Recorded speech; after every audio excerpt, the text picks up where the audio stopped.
How's it going, Kittanning? We are back, episode 2 of the Kittanning podcast. I am here with a very special guest, Mr. Juergen Koster. And so, I don't know, am I pronouncing it right? You are pronouncing it right. Okay, fantastic. And how many people do you think pronounce it right on the first try? Not many. Not many. Hardly any at all. Yeah.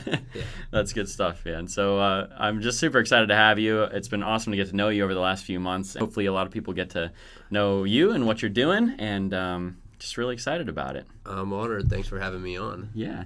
So tell us who you are. Tell us about your childhood. What's your ties to Kittanning? All that kind of stuff. Well, for your introduction, I'm Juergen Koster. I was born and raised in Kittanning, Pennsylvania. My entire life, I've been a hockey player by trade. I grew up playing travel hockey for an organization out of Pittsburgh, and almost every single weekend throughout the school year, we would be away traveling, playing hockey, and I think some years I even missed up to 30 days. I was writing sick days every single Friday, but it enabled me to see many different cities, many different places, and get to know a lot of people around Pittsburgh and the local area. Very cool, very cool. So what are you doing now? So now I moved back home at the beginning of this year, and I started a business that is called yinsmart.com. Okay. Yeah, and I don't know if a lot of people have probably seen the signs around town. You've been doing a lot of I call it guerrilla marketing. Yeah, the grassroots stuff, making signs and getting your name out there. I don't know if everyone knows yet what yinsmart.com is, so tell me a little bit about Yinsmart. What's all that? What's the company about? Yinsmart.com is a hyper-local marketplace for businesses, for local businesses and people to interact. Okay. All right. Well, that's really cool. So tell me a little bit more about what does that mean? What are you doing right now? You're kind of just in the initial stages of your company, right? So this would be Yinsmart going out and attracting local businesses by offering to onboard them and bring them online, and then we provide advertising for their services, and then that advertising is geared at all local people so that they can purchase from their smartphones from the local businesses. Oh wow, that's really cool. So what businesses so far are you working with in town? Right now we are working with Amano Eatery, Harper's Grill, Dentisi's Produce, Cade's Tomato Pie, Mert's Cafe. I feel really bad if I didn't mention someone's name right now. Yeah, well, when they start to stack up, right? The goal is to have too many to mention at some point, right? And we've been approached by more, so we've been working on hiring more people so that we can bring in more businesses and have more to offer. That's really awesome. I know I used your service to get stuff from Amano, probably a few weeks ago at this point. And it was really cool. Yeah, I went on the Yinsmart website, order your stuff, and it was 10 minutes later you're at my door or you're in my office with my food, and it was just really neat. The pepperoni rolls. Yeah, pepperoni rolls. Absolutely. I can't forget. I think that might have been the first or second order I think that we had. Oh wow, okay. Yeah. Very cool. So I don't know, I want to go back a little bit and just kind of learn a little bit more about your origin story. That's really cool that you played hockey, and your brother's still involved with stuff like that, right? Yes. Different hockey stuff? Does he still doing it in town? He was an assistant coach to the varsity team, and I think that was last year. And then now he's trying to start his own local business, and he's doing skate sharpenings. Okay. So he's actually hustling, and he's doing that right out of the garage right now. How cool is that? That's awesome. So you got entrepreneurial mindset in your family. And my mom was the creator of that. And, across the street from State Farm, you can see Keep Me in Stitches, and that is my mother's print shop. Oh, wow. Okay. So you guys are just grassroots marketing kind of people. Well, and I've been able to take advantage of that and produce all of the signs just because my mom has all of the equipment and the know-how to do that. That is so awesome. Okay. So did you grew up right in Kittanning, born and raised here? Well, I think we moved here when I was 3. Okay. I believe I was born in Pittsburgh. It was either Butler or UPMC Mercy. Yeah. And we moved to Kittanning when we were 3 years old. Okay. When I was 3 years old. Very cool. Then went to Kittanning High School, all that stuff? Yes. Okay. Went to West Hills when that was still open. Went to the middle school that has now been torn down. Yeah. A lot of memories. And then also the old high school now. Yeah. So hopefully something good will happen with the old high school, and there seems to be good movement on that with Emerald City Gymnastics, and excited to see what happens there. So, so then at post high school, I'm assuming you went to college somewhere, and what happened from there? So right after high school, I thought that I was going to go to school, so I toured a few different colleges, and I was playing hockey for Team Pittsburgh, and I got noticed by a scout. And after that, I ended up playing junior hockey for 3 years before I went to college. Oh, wow. Now, so I ended up playing 2 years in Canada, and then I played 1 year in right around Manchester, New Hampshire. Mm-hmm. And then after that, I attended Penn State University. Oh, wow. Very cool. Okay. And then so post-college then, how did you end up, how did this whole like Yinsmart thing come about? I've always had a passion for starting a business. When I was in high school, I tried to start a clothing business.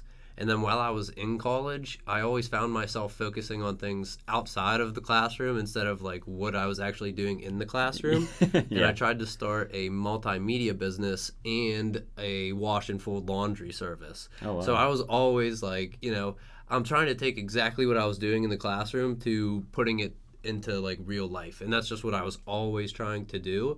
So once I was out of school, and quickly I noticed that while I was working somewhere, I noticed that I would just much rather be trying to start a business and do it myself. Yeah, and I kind of feel like you and I are kindred spirits, because I have a lot of that mindset in me too. And then when I started with State Farm, everything was so put together for us as a business, it almost felt like I didn't get to build it myself. And so I feel like that's the YouTube channel and the podcast and all that kind of stuff now. It's kind of like scratching that itch, because it's in me to build something. Like, it seems like you wouldn't be happy if you weren't building something. Like, no, and it's amazing too. And I want to say that it's once you finally get to a point where you're like, wow, 6 months ago, I had no idea how to do any of this. Mm-hmm. And then you're here today, and you think to yourself, I could do this in my sleep. Mm-hmm. And you can look back at like, wow, I had to learn how to do this, and then I had to do that, and now I'm here, and I can actually do so much more back than when before I was just struggling to even get started. Right. And so it's like that process. Now, I don't know, for me, when I get to that point of like comfort, then there's like something inside me that just wants to go further and keep going. Is that where you're at now? Oh yeah. That's like what the darkest is always before the dawn. Yeah. There's so many times where sometimes I'll come home and I just like want to cry, and like you just like want to quit. You're like, you know what? Nobody's buying from this. It's not gonna work.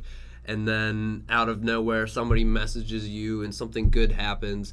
And before you know it, like 30 seconds later, I'm like, okay, I'm doing this. Like, I can't give up. Right. And that always seems to happen. Yeah, that has always been my spirit. Yeah, that's really cool. I tell it annoys my wife to no end that I'm always like on to another project, because she's always like, can you just stop for a little while? And I'm just like, I can't. Like, that's just what's inside of me. And I was analyzing myself. I think it was at the beginning of the year this year, and I said, you know what? I think I've finally put my finger on it. I'm not happy unless I'm always like teetering on the edge of failure. Like, I'm an adrenaline junkie, but I don't like to jump out of planes. I just like to always have the option to like lose everything. And it's like failure is the best method for learning. Yeah. Where you should expect to fail, mm-hmm. because every single time that you fail, you learn from it. Yeah. So it's like, hey, I'm trying to make this payment gateway so that we could accept payments from multiple different vendors. Mm-hmm. Well, I had to try 15 different ways before I found it. Right. I mean, it took me almost like a month. And then whenever I found it, I was like, well, this isn't even hard at all. The next day, if somebody needed to know how to do that, I could install this for them. Right. Yeah. It's interesting how you learn, and I love that you have that spirit. I know none of that was in our questions, but man, super interesting. So so after college, then you went to? I went to Promontory Financial Group. Okay. Now this is a regulatory compliance agency in New York City. Okay. And that while I was there, I was a regulatory compliance analyst. Okay. For the firm. And that's I'm assuming you didn't want to do that forever. No. But learning experience, all that kind of stuff? Learning experience was absolutely phenomenal. I mean, they're some of the highest skilled professionals, I would say, like, in the world. Yeah. But the positions that I could have grown into would still be more of an office type of job. and it just wasn't something that I really loved. Yeah. So that's why I knew that I did not want to stay. I get this question a lot, but I mean, for you, I think it's even more of a good question. Why Kittanning to start a business, first off, and then why Kittanning, especially for like a tech company? Because you think someone's going to start a tech company, you're going to want to be in Silicon Valley, you're going to want to be in New York City. You were already in New York City, and then you decided to come back to Kittanning and do it. So why? Why Kittanning? I love this question. Okay, and this is because just for the facts that you just stated, is that this area needs a technology company. Yeah. It's not that I'm competing with everybody else. It's that we need a technology company. Yeah. And that's why I thought that there's no better place for a technology company than the town that really does not have one. Yeah, and I totally agree. I mean, you and I have kind of had that conversation a little bit before on just how there's so much opportunity here, and to do a company like you're doing, you can just bootstrap something here for next to nothing, whereas to get the attention in a Silicon Valley or in New York City or to grab investors, you're competing with everybody, and it doesn't really make a whole lot of sense for me to go there and do something like what you're trying to do. Like, this is like the perfect spot for you. When you're trying to start a new company, and you also need to be able to get the word out, and you don't have the advertising dollars of like an Uber, then like a small American town just like Kittanning is perfect for a startup. Yeah. I just think that's, I don't know. It's a great perspective. I don't think most people are thinking that way, though. They're like, it's like if you're going to be an actress, you're like, I'm going to go to Hollywood because that's where all the people are. And I think people think about that tech-wise, but the beauty of today's, with the internet economy, is you can do that same stuff anywhere. You don't need to be there. For, let's just say, for $5 a day on Facebook, I've been able to get out the word for Yinsmart to almost every person in town. Yeah. So yeah, it's amazing. That's just awesome. Well, we have a couple questions from viewers, and I want to get into those, and then we'll talk a little bit more about the city. But the first one's from Amanda Slagle. She was on the live stream, and she asked, Juergen, who do you think will benefit ultimately from Yinsmart.com? Or maybe it's who are you hoping that will benefit from Yinsmart.com? I think first and foremost, the people that will benefit the most are the local vendors, which are the restaurants, which now will be able to receive more online orders.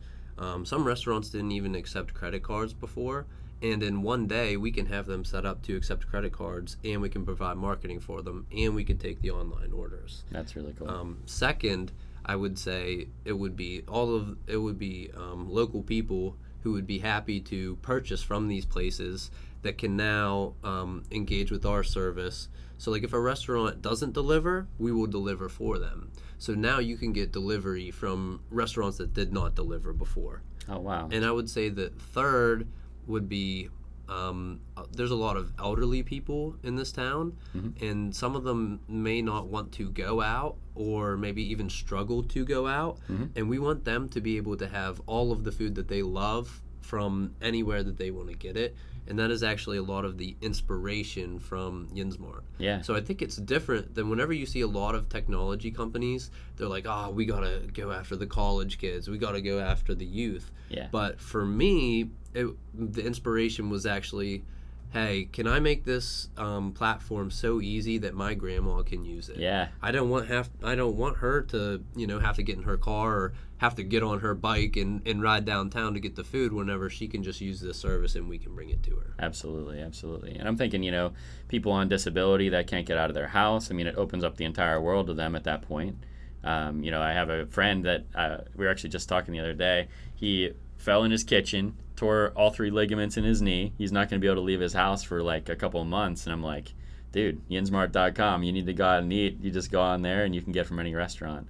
And I think that that's something we need to just point out too. You just said you can get from any restaurant or just the restaurants you work with?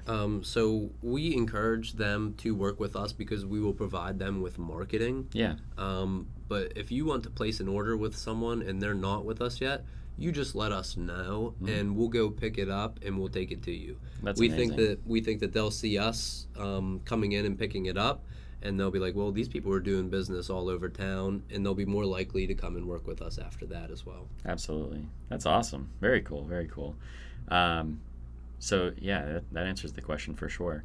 We have another question from a listener, Nathaniel Cox. He said, what are the future plans for your company? Are you planning to expand to more areas? Are you creating an app? You know, what? And I know you're not going to lay out like your detailed strategy for the future, but you know, what's in YinSmart's plans? I certainly won't give him the strategy.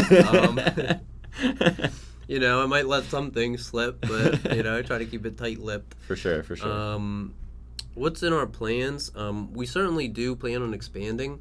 If you can guess from our name, YinSmart, we plan to be in Yinzer Nation and expand all throughout there. We do have plans to create an app. I'm not going to set a timeline on that because I can't actually code myself, but I am working with people to develop an app, so Sure. in the future, I could give more updates. But the plan is to become more of a WeChat. It's a Chinese company that's almost like a combination of Facebook, Twitter, Reddit, and YouTube and stuff like that. Yeah, and even like PayPal, all that kind of stuff built in one. And so you want to expand in other areas of service and just take over the region, basically. Yes, we want to be more multi-dimensional instead of like you see the platforms that seem to have only one function. Sure. Okay, that's really cool. Anything else that we can be looking forward to in the coming weeks, months, years, or you keeping it tight-lipped for now? We're gonna be adding more restaurants. Okay, that's for certain. That's the big thing. Okay, just expanding the restaurants and different food services in the area. Very cool. Well, that's good. Is there anything else you want to say about YinSmart? I have a couple questions about Kittanning and then about just entrepreneurism in general. But anything else you want to say about YinSmart while you have the opportunity? I think we covered it pretty well. You're good with it? Okay. So how do you feel about Kittanning as a whole then? Because obviously, I'm obsessed with like the mindset that I'm extremely positive about the city. I believe the city's on the up, but I know not everyone's in the same court as I am on that. Do you believe like Kittanning's on the up or on the down? And why do you think that way? I think the Kittanning is most certainly on the up. Okay. I think it's changed a lot even since the maybe 5 years that I was gone. So 3 years for junior hockey. I came back. I went to Penn State Mckean for 2, and then I went to the main campus for 2. But over the course of that time, I think there have been several new businesses that I see, and they've been started by, let's say, some younger people. Yeah. And it feels different, and it seems to be more energy in the air, and people seem to be more open to new ideas now than they were before. Yeah, I totally agree with that. I mean, when we showed up 6.5 years ago, I was thinking, we kind of fell in love with the town before we moved here.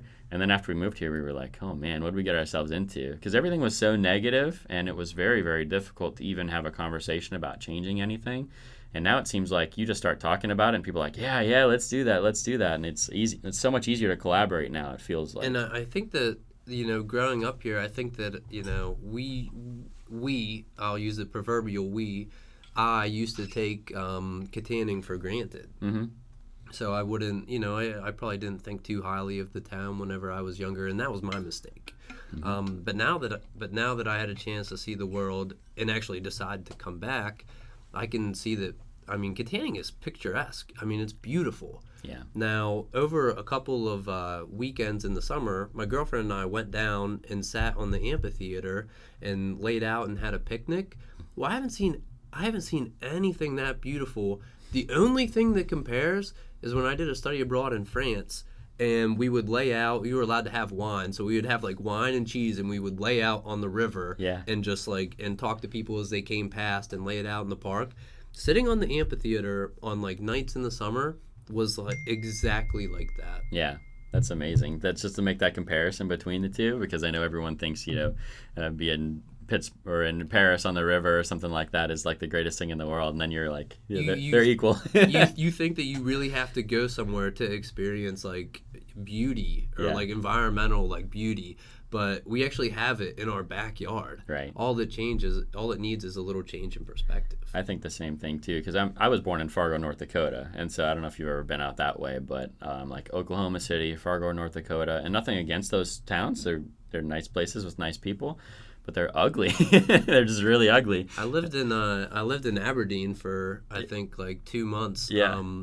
playing junior hockey for a little bit. Yeah. I can't believe how flat it is. I know, right? And it's like the temperature will change almost 40 degrees in like 2 hours when the sun goes down. Yeah. I moved here and I was like, man, tropical weather in Pittsburgh, and it's beautiful. There's hills everywhere. Like, this is amazing. I couldn't believe it when I first moved here. And 4 seasons in a day. Yeah, completely fell in love with it. So,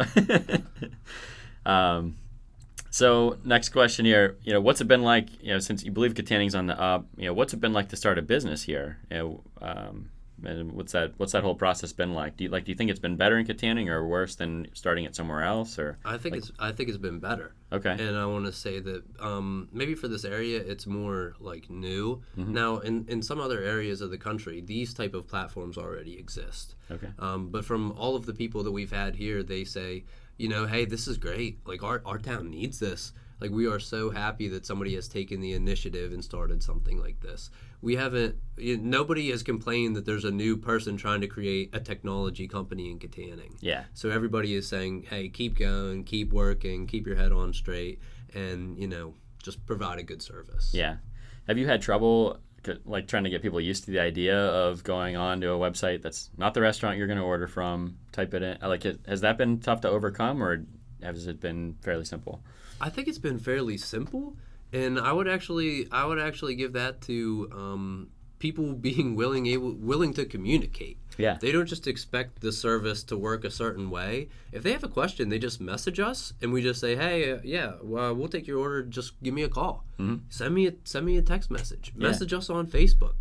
Do you want to place your order through Instagram? Sure. Yeah. So it's a little different than other companies, but because of the area that we're in, there is we've been trying to operate on a model of like enhanced trust, mm-hmm. where they say, hey, we'll pay you for that, go get it for us, and we'll pay you at the door. Right. So we'll actually pay for it ourselves and then take it somewhere. Okay. So now working with the model of trust has actually benefited us a lot.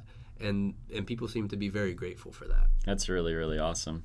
Because if I was like starting a tech company, I'd be worried in this area, that if it's behind on the times, or like, will people that haven't used technology before, will they have trouble doing it, or will they be like scared to do it? And so it's really neat that you're trying to build that trust first. Like, that's your first avenue, and then build off of that trust. So I think that's pretty unique in a company. Oh, thank you. Yeah. So what can the city do to help you succeed? What can local business community help you succeed? Like, how can we make sure that YinSmart sticks around for another 100 years? Hey, I think that they've already done it. Yeah. I think that people have given us a chance, and I think that in this town, it's a blue collar town, and if they see you out there working hard, then they're going to give you a chance. Yeah. So we've missed an order before. I think we've delivered a wrong order. I delivered one to a wrong place before. So by no means are we perfect. Yeah. But just by being honest and communicating with people, they've said, okay, you guys are new, and we understand that you are working hard, and we always work to go over and beyond to make it up for people. Yeah, that's awesome.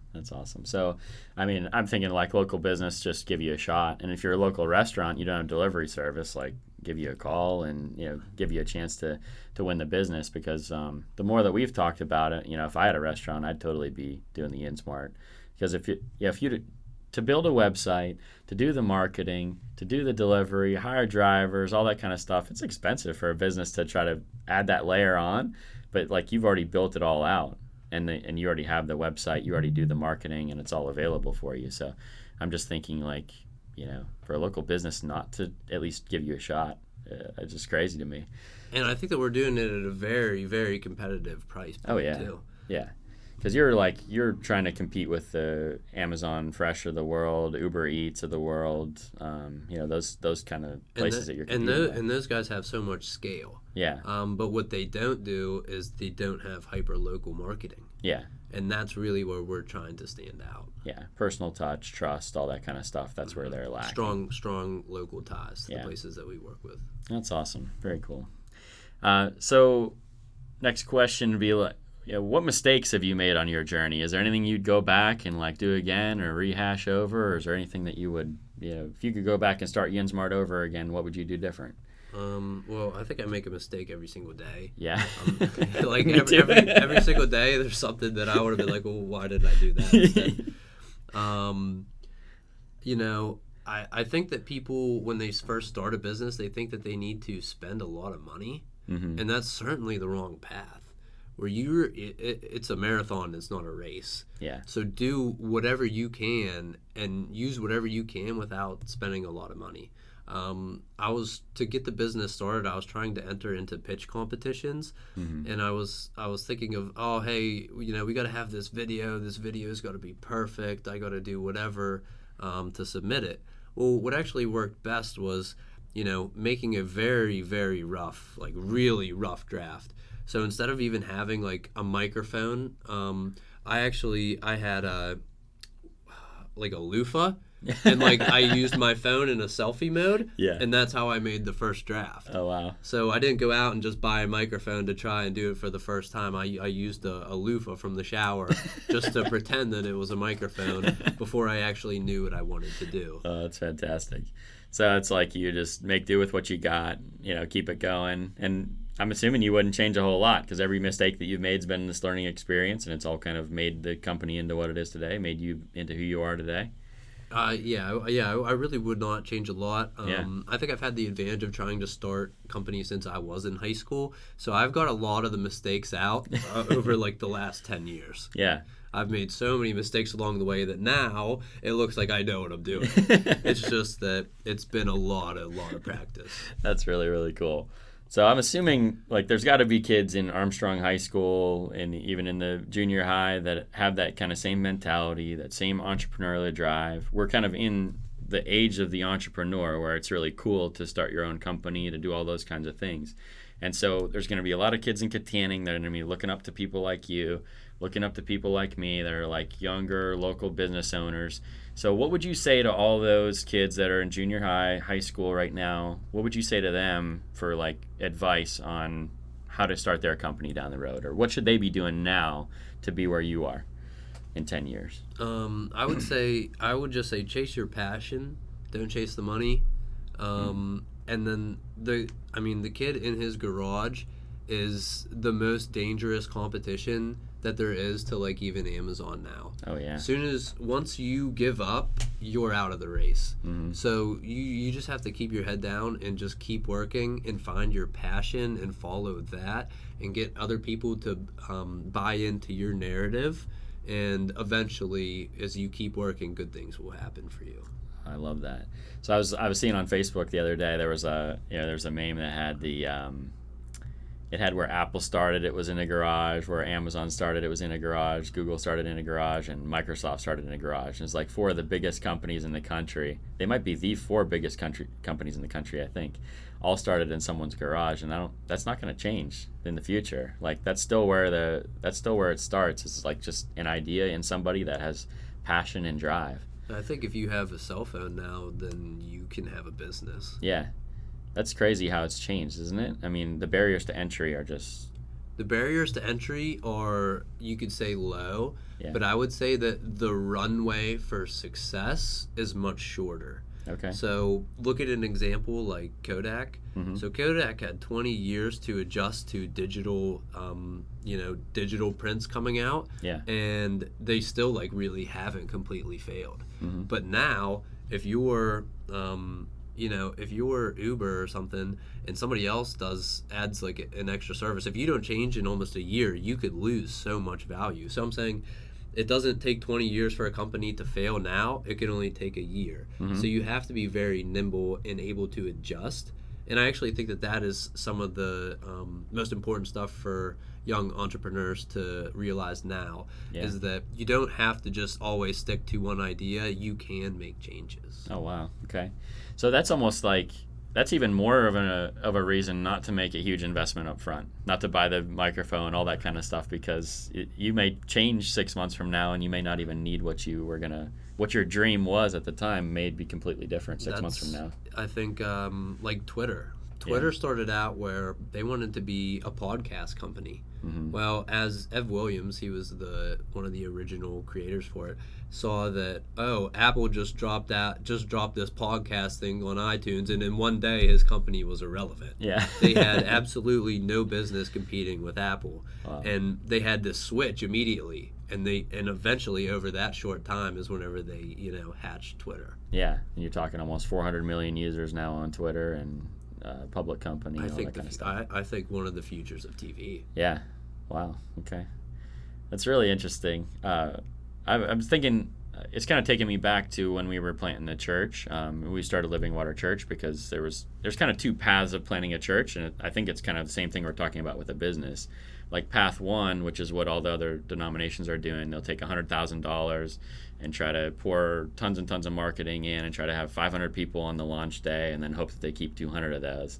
And then the other path is to just bootstrap it. You start in your living room with a guitar and a Bible, and you just like grow it person by person by person, and then ultimately and I think doing it that way, you end up with a more stable church. You end up in better place financially. You don't destroy your life if it doesn't work out.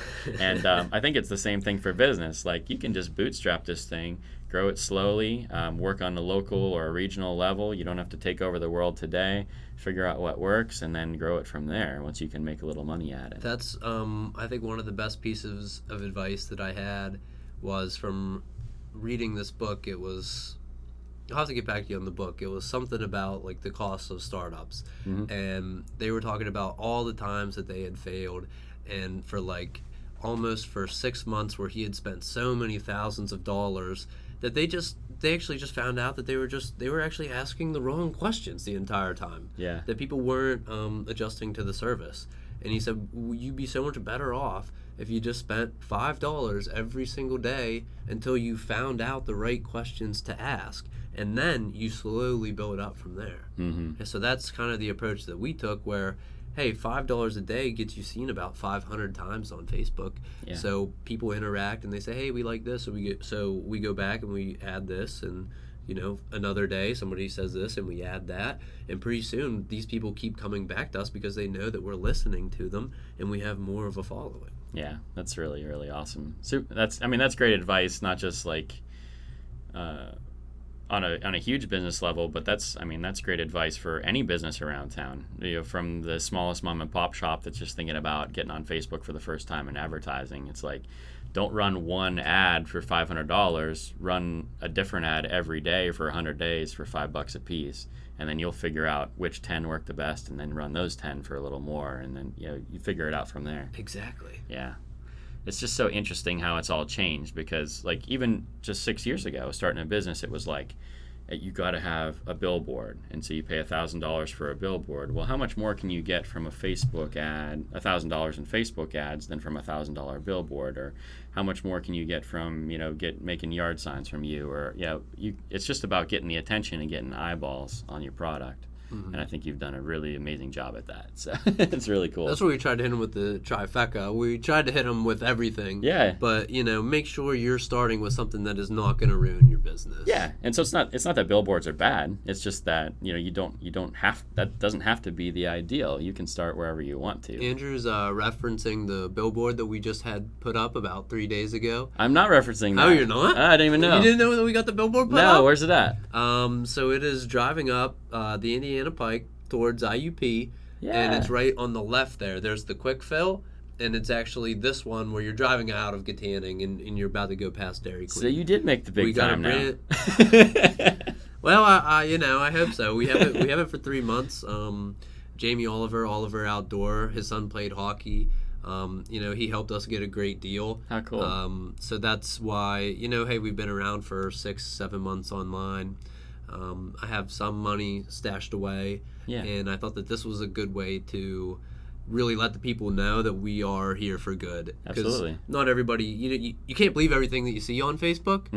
So we wanted people to know that we are a real company and we are invested in this area.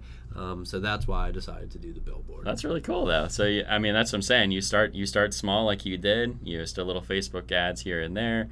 You figure out what's working. Now you have something that works. I'm assuming there's some big restaurant There's some big food on there. It says younerds.com. You order, we deliver. If I could give a small blueprint Yeah. to a kid who's thinking about starting a business, I would say $5 a day on Facebook. Yeah. Start to gain some traction. Go out, buy some yard signs. Go get some banners. Go get some flyers and business cards. Go take those to the people who you think are going to buy from you, and then maybe get a billboard and keep moving on up from there. That's but make awesome. sure you start slow. Yeah. And then you just hustle, right? I mean, you got to work. You got to work. You got to talk to people. You got to be honest, and you got to admit your mistakes. Yeah. That's awesome. Very cool. Very cool.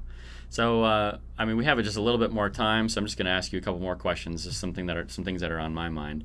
As we're seeing the downtown area, the revitalization that's happened over the last few years with the whole turnaround of the Market Street project, the flowers downtown, the trees downtown, and now you have 2 of the 4 empty buildings are being worked on to put new businesses in.